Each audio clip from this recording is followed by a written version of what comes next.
Welcome back. Welcome back. Took us a while, Been a minute. but hey, you're welcome. We're back. We back. And normally we crank y'all up with asking for a friend, but this is actually back to business for us. Back to the business. Season 2 of Talking Cash. We here. I'm Jeff Knows Money. I'm Mojo Hill. That's right. So, hope y'all enjoyed the asking for a friend segment. We're going to keep doing those on top of doing our normal routine where we take, financial issues, break them down for y'all, kind of show y'all how to look at things from a different perspective because everything you read, that's not actually what's going on. So we're going to kick off season 2 in a similar way that we kicked off season 1. Yes, sir. So, we view things a little differently here. And when we see certain stuff, we got to speak about it. So, if you've been paying attention, it's a clip going around. It was on CNBC. They literally showed it the first day of Black History Month, 2022. So, February 1st, 2022. CNBC drops a video about black buying power. And the whole thing was how black buying power has now reached $1.6 trillion. And they're saying, this is more than, most countries' GDP. So black folks in America, 1.6 trillion in buying power. But then they go out of their way to tell you that the black net worth has fallen at the same time that black buying power has risen. And I just thought that was a little funny. So today, we're deep diving into that segment, and we're going to get all up in the numbers to show you why this whole segment that they kicked off Black History Month with and set all y'all off and had y'all on social media talking about what we need to do better, we're going to show you why this was some bullshit. Some real boogie woogie. Coming up next on Talking Cash. You getting ready to be a rich nigga. All right, so CNBC ran this segment. We'll put a link to it so you can see it for yourself. And they talk about how black buying power has increased, but at the same time, the black household net worth has declined over that same period. Then they roll in a bunch of celebrities or black business people that you know. Bob Johnson was one of them, the guy who used to own BET. Right. And also there was Angela Yee. And he ain't on that lotion too. He might be. He on the might baby be lotion. One of the Johnsons. One of the Johnsons of the Johnsons. Yeah, two Johnsons, but ain't the same Johnson from the north. No. This is West Johnson West from the Johnson West. from the West. Okay, cool. So I know them too. Yeah. BET and possibly baby oil. Just half of it though. So he goes on, he tells people, we gotta do black people, we gotta do better. We gotta take our money, buy assets that appreciate. Main thing we need to do, blah, blah, blah, buy a house. Angela Yee, she comes on, says the same thing.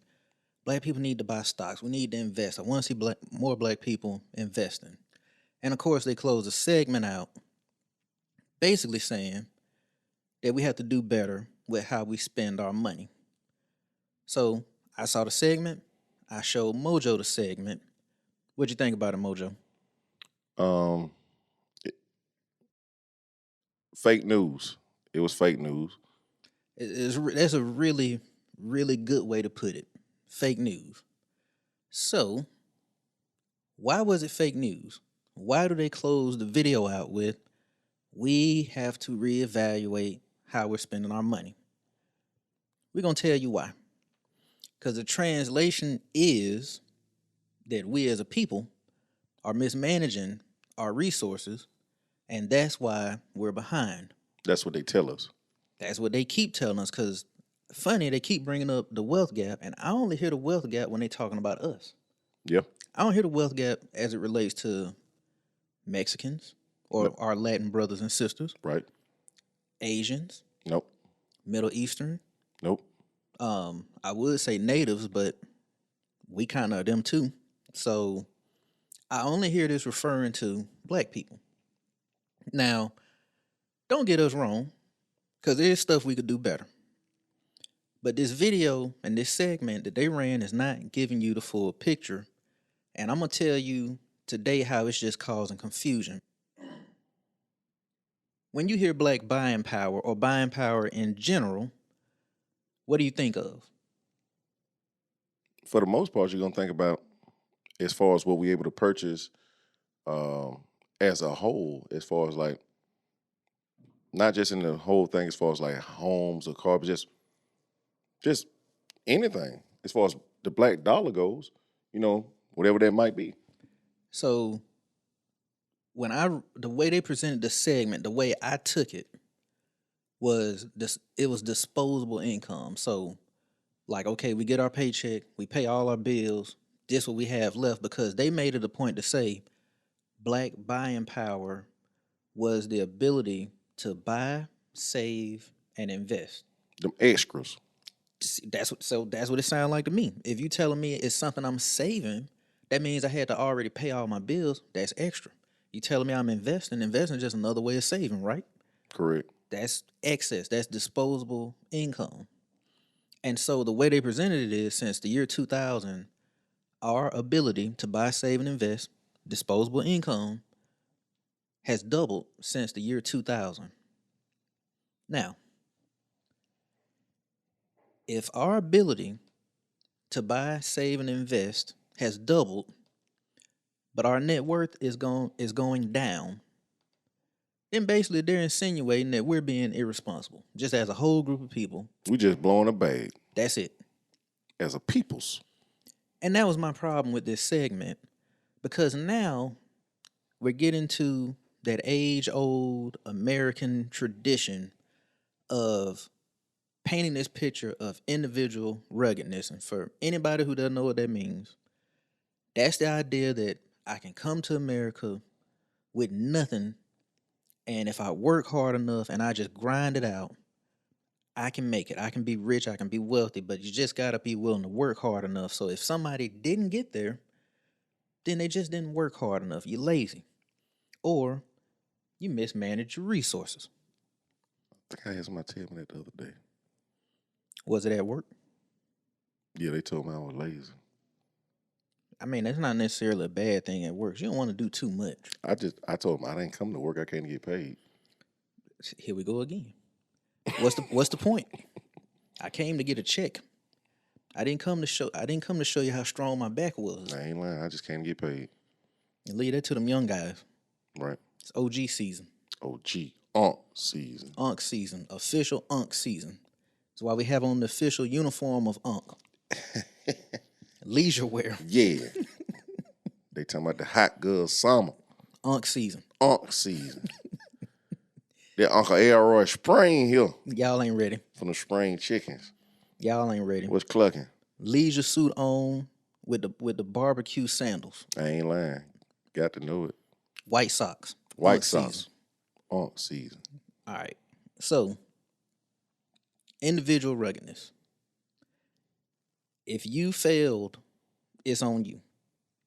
Because allegedly everybody had everything to make it when they got here, right? Allegedly. Yeah, allegedly.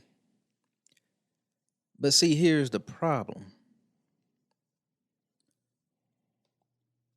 The idea that if you're in America, you can overcome anything, especially how it applies to black people, completely removes any fault from America for what has happened to black people. So what do I mean by that? Slavery. Check. And we had slavery, they say for 400 years, but you can do your research. Slavery didn't officially end until the 1950s. That's when the Department of Justice last investigated allegations of slavery in the Deep South, so 1950s. And this country also specifically targeted black people and their lawmaking to oppress us. We are the only people that have had laws specifically and policy specifically crafted and designed to discriminate and oppress us.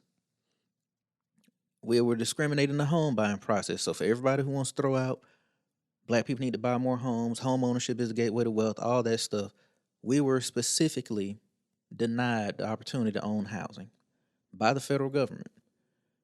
And let's not even get to banking. No, don't even go there, right? That's still going. But even with all that said, y'all gonna look at us and be like, Well, stop complaining. You just got to work hard. We have worked harder than anybody over here. Forever. Yeah. So don't give me the speech about hard work. You the one. You were so lazy. You went and got people from another country to do the work. You went like you made a job out of being lazy. That's another level of laziness. Like, man, you ain't really trying to clear no land this morning, man. We just need like some people that can do that.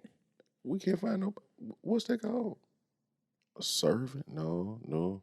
Because servant like that's got some respect to it. Now you may have to pay them. But that's hard work, boy. That sounds like some. Trying to have no servant. Something else to begin with an S. What is that? That stuff they would. Slavery. Yeah, Slavery. we need some of them. We need somebody to go out there and slave on that. Slave. Like, look, bro, I ain't even got no axe. I don't know how we gonna start clearing this land. I just got a real sharp rock, but I'm just gonna bang that up again. No, man, we gotta get somebody else to do this, bro. I can't even see it, bro. No, we gotta get somebody else go out there and slave. But where do we get them from? Man, let's just hit the next town of no, man, we can't do that. I know where we can get some people from. Well, man, it's this place with just all of them big. All of them big. Muscular. Like where? Down in Florida. They got them. I'm telling you, Brian, I seen them. So y'all thought I was about to say Africa, didn't you? They didn't go all the way over there. We was here. We was already here. But anyhow, so as soon as I see the clip, I think to myself, this whole thing sound bogus, right? So I started researching it because I'm like, I want to find out where did this information come from. They base this whole segment on the idea that we're mismanaging our money. Don't mention any other ethnic group other than to shame us. And I'm like, okay, where is it coming from? I have a whole lot of damn questions. Where did those numbers come from? Because here is the issue with you telling me that you're tracking buying power. How do you track buying power for an ethnic group or a race? Yeah, what metric system are you using for that? What are you using? I mean, when I go buy stuff, it's not like they making me declare a race. Like, you're not filling out a census when you get some Swishers. I ain't never bought no pack of Cool Blue $100 and had to fill out a census. So how they know what I'm spending my money on? Well, they probably knew because it was Cool Blue 100s. You know what? As far as I know. Now, you buy some Marlboros. Some red box Marlboros.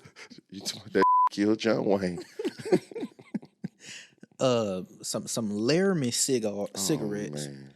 Yeah, they got you on that one, but yeah, Cool Blue 100s. I think I don't think there's a blacker product out there.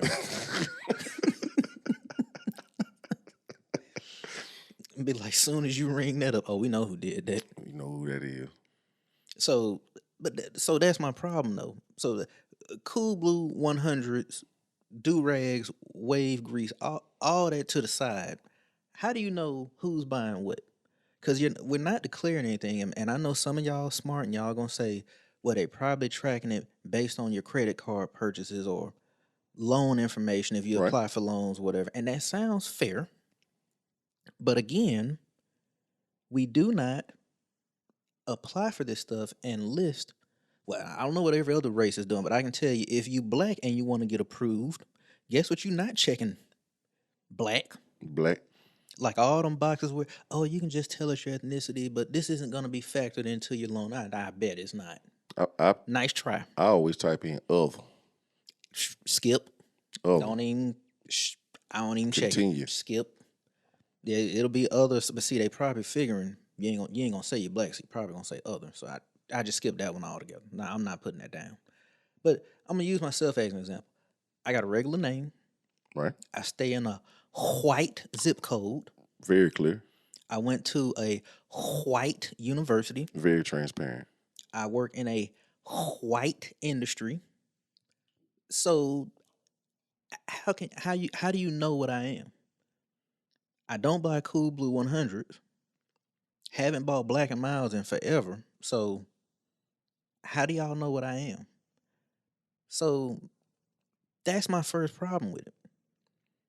how are you tracking the spending? Because there is nothing. If I'm in Saks or whatever and I buy stuff, I'm in Costco or Sam's and I buy stuff, you how do you know who's buying what? And then you got people who operate on just cash. Yeah, I'm from the street, so that's how I keep the folks off. You just operate in cash.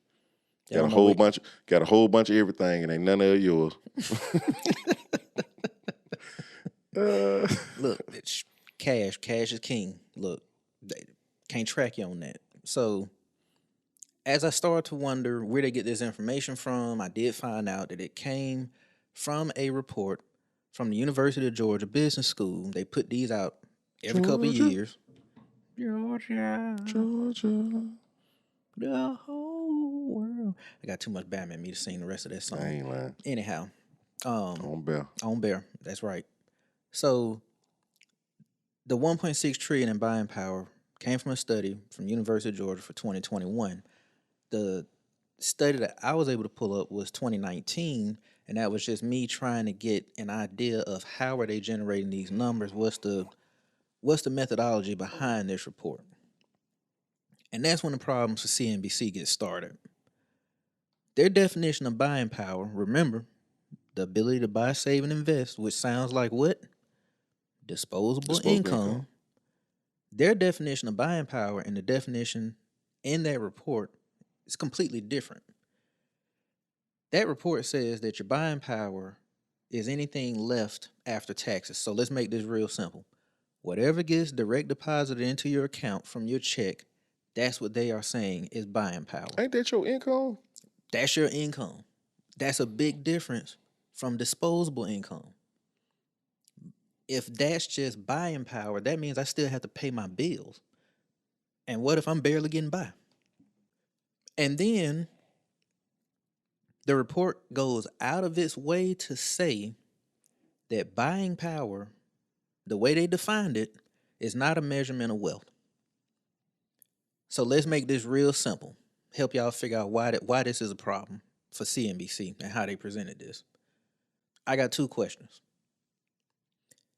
How do you think we spend our income? We pay bills. That's how we spend our income, paying bills. Now, same question, but I'm going to throw a different word in there. How do we spend our discretionary income? We spend our discretionary income paying bills, right? Yeah, so for a lot of people, there is no discretionary income. It's Ain't no discretionary income. struggling and surviving. Good time. Like that's we on. We paying bills. Like discretionary income.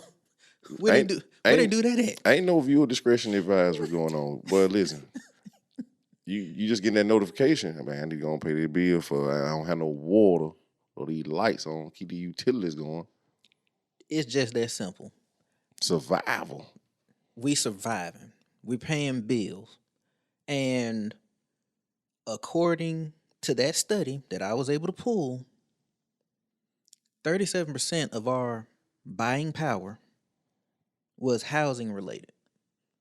So almost 40% of what we were spending our money on was literally keeping a roof over your head. Keeping a roof over your head and paying utilities.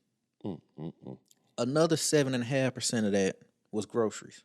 And it said food, but they made it a point to break out if you go out to eat to a restaurant or if you're buying food for your house, which food for your house, another word for groceries.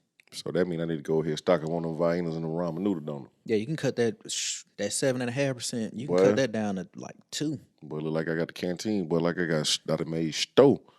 I can take them 7.4. Yeah, that's how I need to run my 7.4. Yep.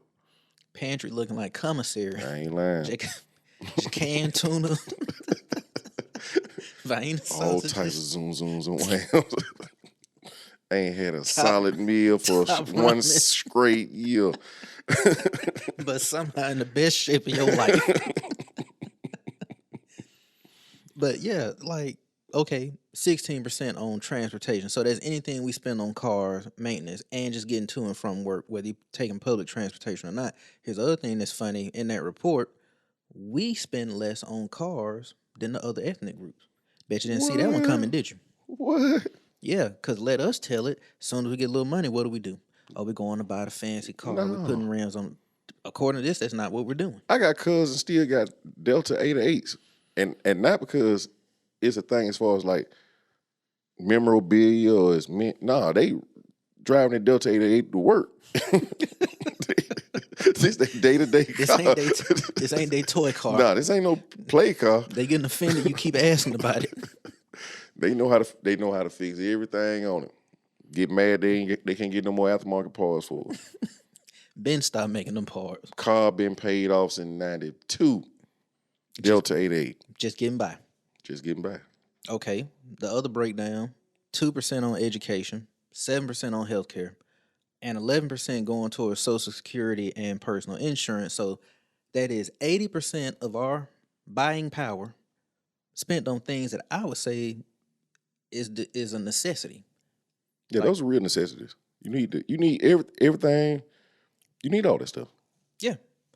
So you're trying to make it look like we're being irresponsible when we're just paying bills.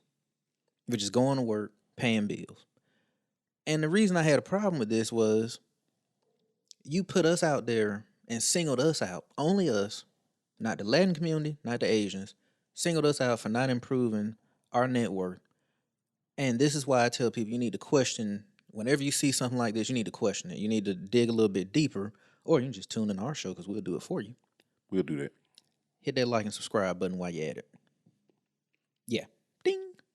And the really crazy thing about how CNN presented this is if you actually read the report, not just look at this video segment, but read the report will start off telling you it is nearly impossible to calculate spending by a race or an ethnic group. So where the hell y'all getting the numbers from? Where these numbers coming from? If you're telling me it's hard to calculate, how are you getting these numbers? And I will read to you verbatim the first sentence of the report. And I quote, "The Silic Center's estimates and projections of buying power show that minorities wield formidable economic clout." Keywords. Projections and estimates. That just sounds like some guessing to me. Boy, look, that is some real educated way of saying, I guess. We gonna ballpark. Oh no. I ain't sure, but this sound right. This sound right to you? That's boy, listen. That's good a professional level. Oh no. It might be. You gotta turn your mouth for that one. Oh no. Oh no. Like, they asked them a question and, they gave you the international sign for I don't know. Is it shh? Boy, look.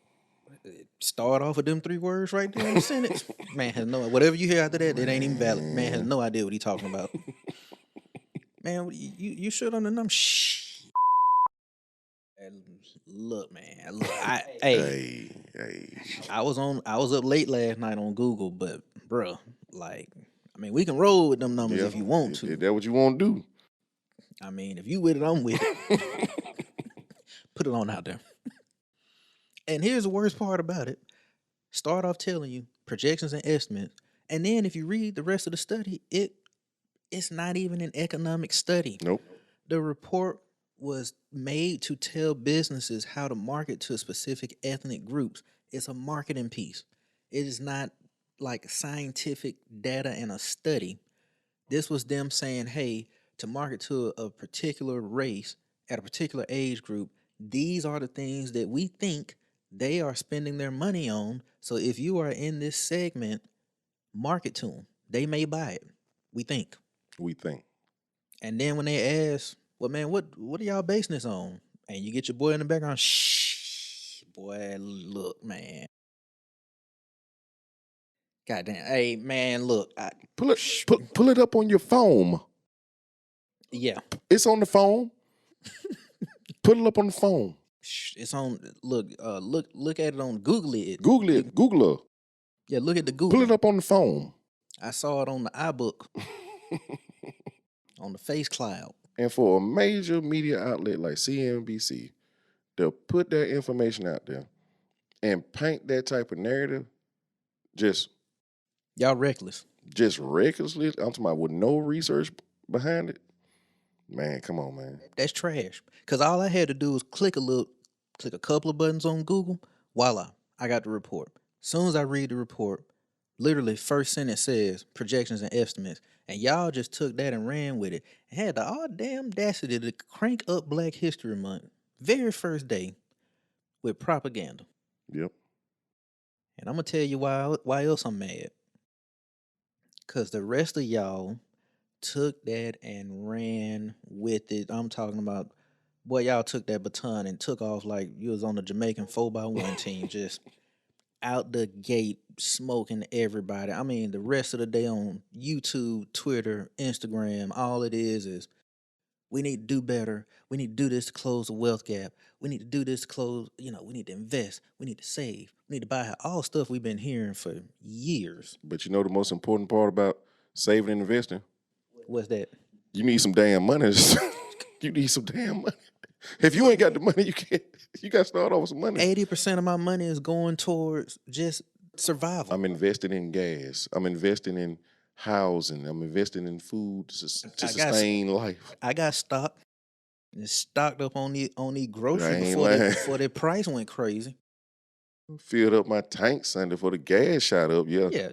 Come on, man. Got the nerve and $5 a gallon gas weather to tell me that I need to do better with my money. It is a whole hundo to gas up anything right now. And if you don't have any, like you said, disposable income, you are in a position to come. You know what I'm saying? Us as people, we gotta stop beating our own people up. Come on now, y'all know it's rough enough out there. It's rough. It's rough. That ain't how it is. It ain't necessarily like that. And the whole thing is, like I said, they threw the report out, got a couple of Black folks to get on there and say, this is what we need to do to close the wealth gap. And here's my problem with this whole wealth gap speech. We just totally ignoring how that thing came into place. It's like it just existed. Nobody knows exactly how it was created. The U.S. government did this. Yeah. They did this. You can check out our season 1 kickoff where we told you how they gave away millions of acres of land through the Homestead Act. Right. They used the FHA, which was a government entity that was started to allow the middle class to own houses. They locked us out of mortgages. Right. They wouldn't insure mortgages. They were the ones who started redlining, the federal government. When they wrote Social Security benefits, they wrote us out of it. They specifically said that if you worked in the field or as a servant of some sort, slave. Yep. You couldn't be part of Social Security. When they did the GI Bill, we could not use the GI Bill to buy houses. So don't sit here and tell me that we have to overcome all this just to keep the heat off of you so you can deny any responsibility in this. And then, even though you know all of this, you just use the media to go dig up some nonsense like this report so you can put the blame on the Black folks instead of where it belongs. And CNBC, we're calling bullshit. On this one right here, got to. Flag on the play. Fire. Technical. That's a technical and 2. And we get the ball back. I ain't lying. So, now, we done laid that out there. Told you this was some trash. But we just want to be clear here. Wealth gap does exist. We have a responsibility as people to do whatever the hell it is we need to do to overcome that. With all that being said, Black folks, we can do better. We can do a little bit better. And next week, next episode, we're going to show you how. So, I'm Jeff Knows Money. I'm Mojo Hill.